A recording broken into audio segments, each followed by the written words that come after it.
Ada perintah lain yang datang. Perintah lain itu adalah menyuruh Allah SWT menyuruh membangun Ka'bah.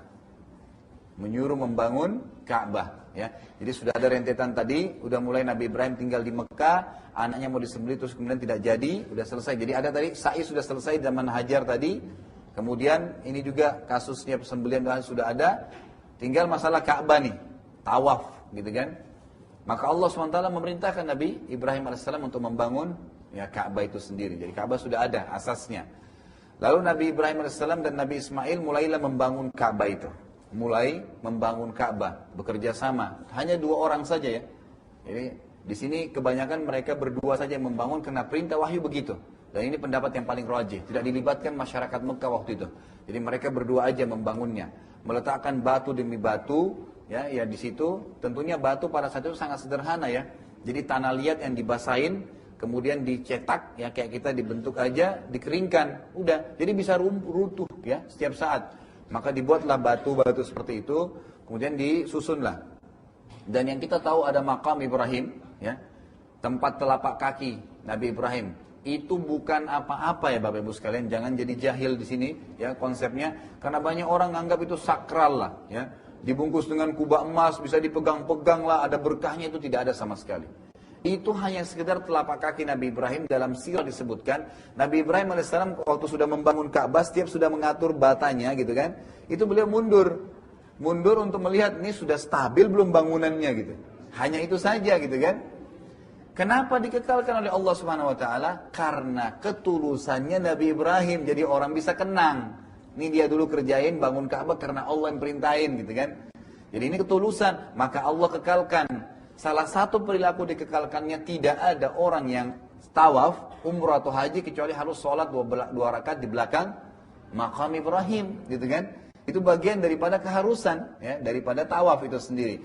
Kalau orang haji dan umrah, gitu kan, maka dia harus sholat di belakang. Dan sholat di belakang makam Ibrahim, Bapak Ibu sekalian, tolong ditibratkan ini, tidak harus di belakangnya pas. Sampai ke tempat sa'i di belakang itu tempat sholat 2 rakaat. Jadi jangan moto di tempat tahu sehingga kepalanya diinjak-injak oleh jemaah haji gitu kan. Ya nggak usah dipaksain gitu kan. Jadi pointernya tidak perlu memaksakan hal seperti ini. Jadi cukup saja seperti itu ya. Maka apa yang terjadi ya? Setelah dibangun Ka'bah, selesailah itu, lalu ada wahyu datang kepada Nabi Ibrahim AS. Perintahkanlah, ya, kumandankanlah agar orang-orang datang mengerjakan haji. Kan gitu. Perintahkanlah agar orang-orang datang mengerjakan haji. Kapan itu mengerjakan haji? Bagaimana rukun-rukun syaratnya? Ada dalam suhuf Ibrahim. Tapi tidak dirincikan dalam riwayat kepada kita.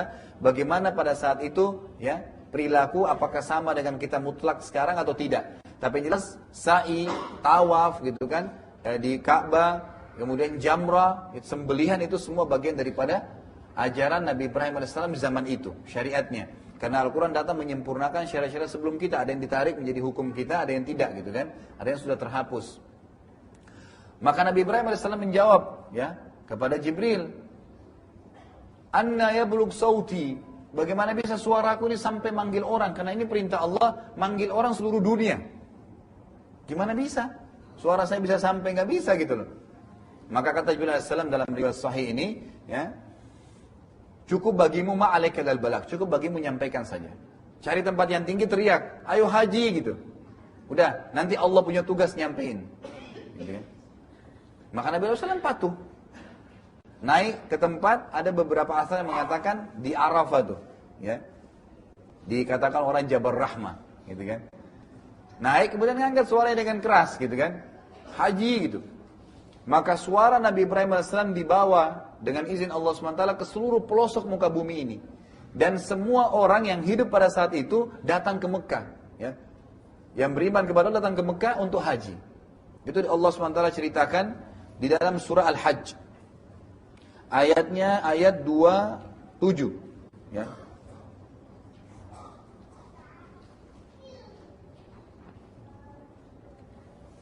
26 dengan 27 ya. 26, 27, 28 juga ya. Itu termasuk semuanya. 29 ya, diantaranya juga begitu.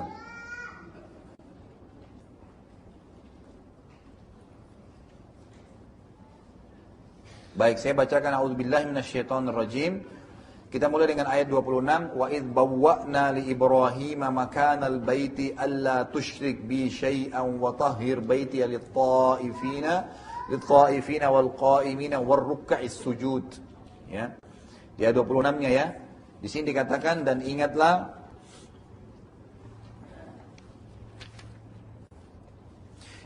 ketika kami tempatkan Ibrahim di tempat Baitillah, atau kami jadikan dia berhasil bangun Ka'bah dan akhirnya dia punya posisi di situ, ya punya tempat di sekitar situ.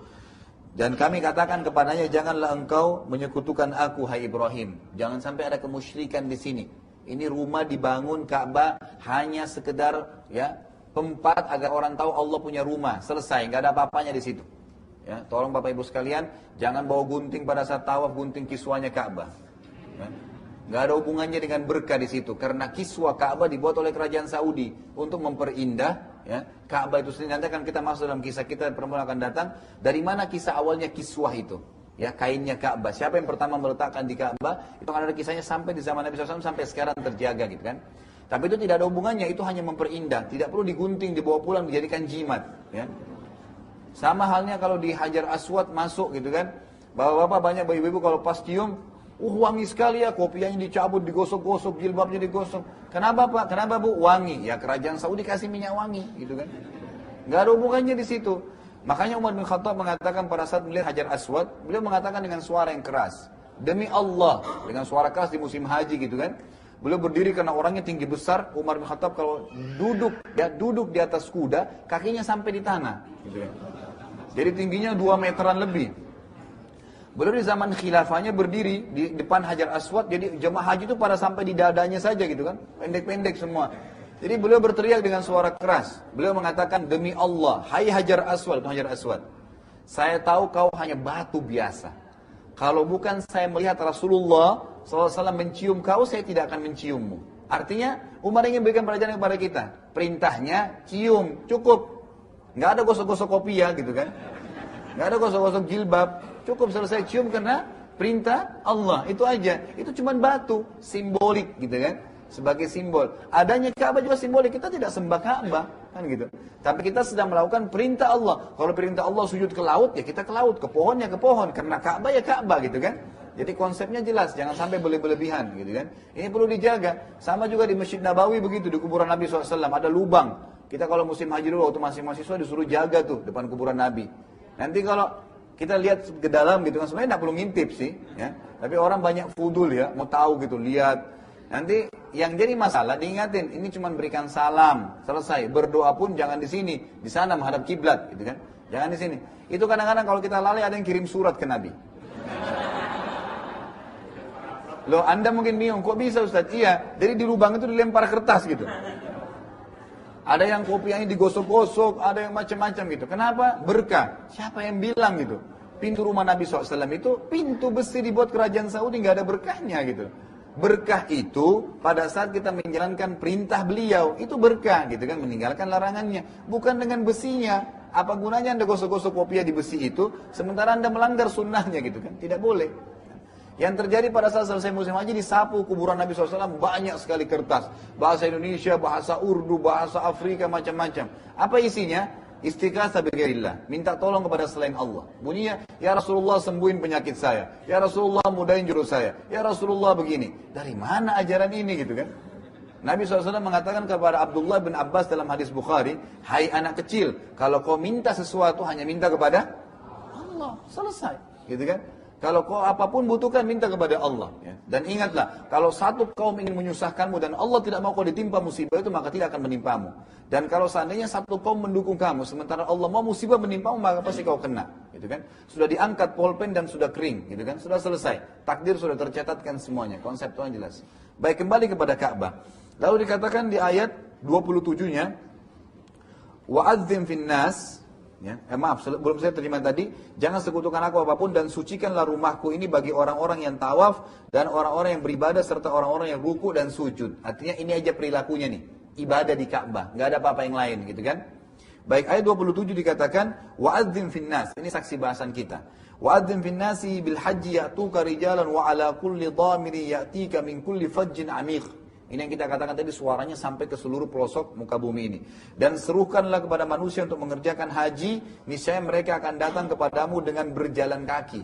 Teriak saja, nanti Allah yang sampaikan suara Muhammad Ibrahim. Maka mereka akan datang berjalan kaki atau mengendarai setiap unta yang kurus. Kenapa untanya kurus? Karena terlalu jauh perjalanannya gitu. Ya, ini ulama tafsir mengatakan seperti itu.